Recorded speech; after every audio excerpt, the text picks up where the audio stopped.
What is up, you guys? Thank y'all for checking out the YouTube channel. I'm JP. Y'all know the name of the YouTube channel. Thank y'all for tuning in, checking out my videos. Today we're just talking about traveling. If you have any oil field related stuff you want to ask, by all means, you're more than welcome to. I will most definitely answer it in a timely fashion.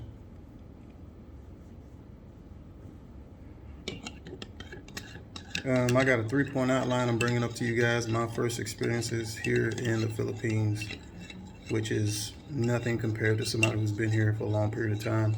I've met quite a few people here. I've met quite a few people from different countries here. I don't know if I want to say met, but talked to. Planning and lining up your priorities. Pay your bills up.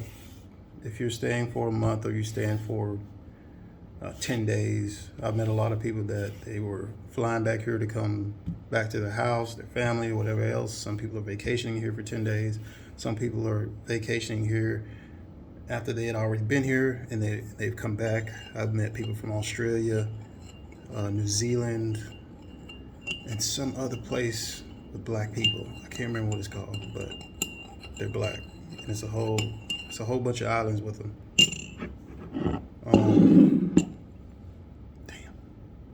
Anyway, lining up your priorities. Get everything straight back at home. Pay your bills up a month or two at a time. That way, if you want to stay longer, you can absolutely stay longer. If you have something you have to get back to, I know a lot of people are working. A lot of people aren't doing the stuff that I'm doing. But for me, this took sacrifice and planning and putting money back and investing so that my money can make money for me so that I could be here. YouTube isn't paying me to be here. This is all on me, and I'm blessed by the grace of God. So have all of your affairs in order. I've got a bunch of stuff to talk to y'all about. Traveling and planning. Money is one thing you're gonna have to get lined out. What you're gonna bring, I would advise anybody to have both.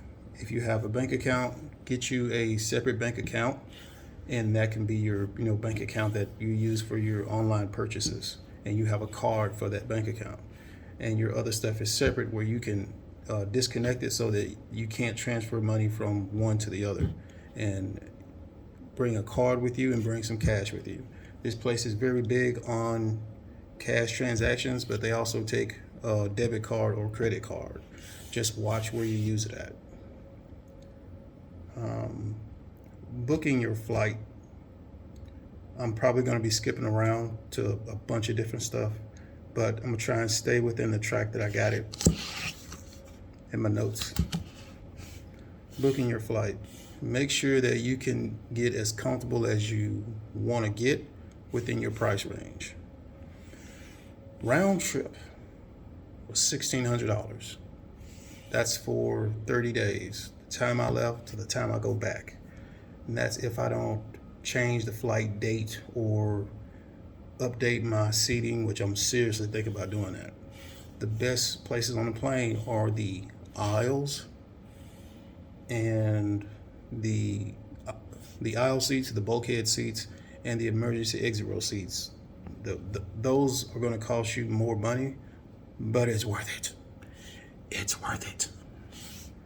So keep that in mind. Plan your time. If you're coming to the Philippines, which is where I am, plan your time accordingly. These are great people. They're really nice. I'm a foreigner. If you're coming from somewhere else, you're a foreigner. They know that. We're going to get into that. Climate. If you've ever been to Mississippi in early summer to late summer, but really I want to say early summer, somewhere in that realm where it'll rain, it's hot, and the sun comes back out. I can't show you now. I wish I think I made video of it, but it's on another phone. This place is a steam bath. in every single way you could possibly think of. It's so much moisture on the ground. The sun comes out and pushes it down and then pulls it out, and it's just sitting there. And you can see it at different times of the day. You can see buildings off in the distance. Then at different times of the day, they will disappear. But I'm familiar with that because I've seen that in Mississippi.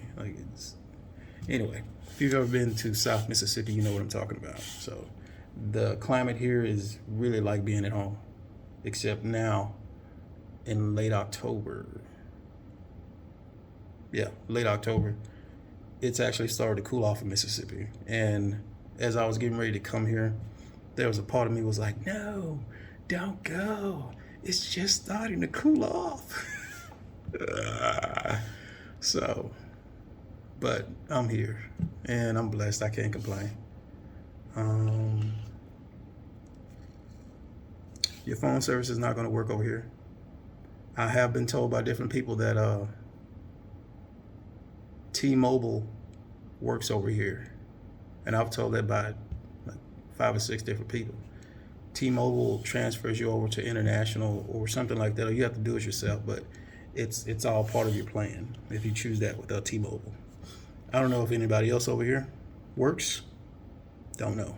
All I know is you can use Wi-Fi calling, and Wi-Fi calling will use your calling information to make phone calls. So Wi-Fi calling, if you've never done it, you'll use the Wi-Fi to call with your phone and your phone number will show up. So I can call home on my Wi-Fi calling, but I can't call here. I can't call here on my Wi-Fi calling.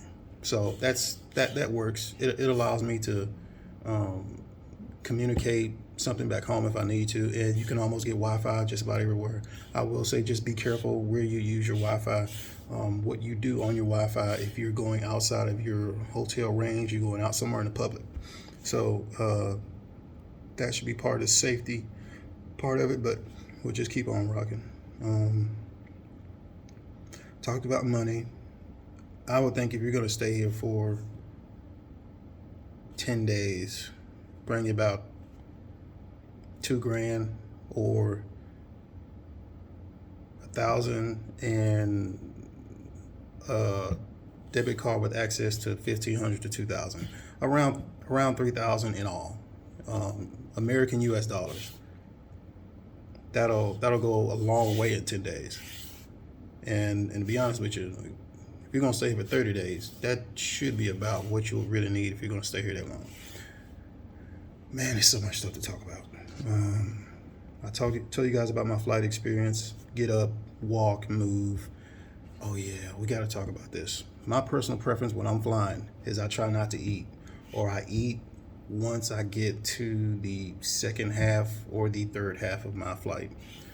For example, if I'm flying from the oil fields in North Dakota, going home, and I'm going from Williston, Minneapolis, Atlanta, Jackson, Mississippi, I will eat once I get to Atlanta, because I know I don't like using the bathroom on the plane. I think I talked about that before. I just don't like it. It's not the most comfortable thing to do, as far as like how much space and stuff you have, but it's no big deal. It's just my personal preference. Same thing with drinking, eating and drinking. I don't like doing a lot of that on the plane. So in the morning or whenever, I load up on a lot of water, and then about an hour or two before the flight, okay, the water is starting to come out of my system. I'm ready to go fly. Same thing with food. I try to time it, but to each his own. Do whatever you want to do, whatever fits you. Apps on your phone, we're going to get to that when you touch down. Booking your flight, we talked about that. We talked about the seats, talked about the bulkhead seats or the emergency exit row seats, and then you have your more expensive seats, your premium first class and all that other stuff. First class ain't happening, bro. I think that was $7,000 for that first class seat, and I don't think it was that that front of the plane seat either. But dude, as a matter of fact, I think it was $7,000 to upgrade just for that San Francisco to Manila part of it. I should have saved it on my phone or screenshotted it. Talked about booking your flight. Plan it accordingly.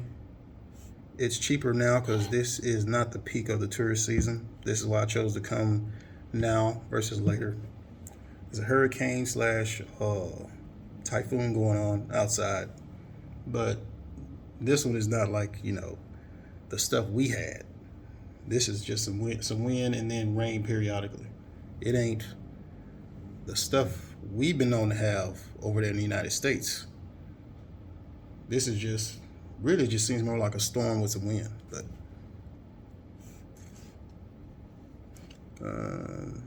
execute your plan. Talked about the climate, talked about money, talked about lining up your priorities. All right, let's get to the point to where you touch down. Oh, yeah, my bad. Let me go back. Planning. Also, with make sure you get your passport. Check your passport to make sure that you have, I think, 6 months of validity left on it before you buy the ticket to fly. Don't buy that ticket if you don't actually have that passport. If you want to, that's up to you. I waited until my passport was in my hand and then I bought the ticket like 3 or 4 days later.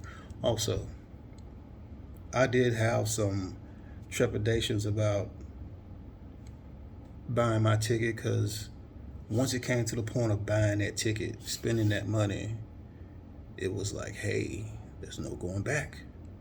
You buy this ticket, you're going over there. So you may have some doubts about it, but don't worry about it. Just be safe, and we're going to talk about being safe when it comes to coming over here. All right. I'm trying to think of anything else. But I'm done with that outline. Let's talk about when you touch down.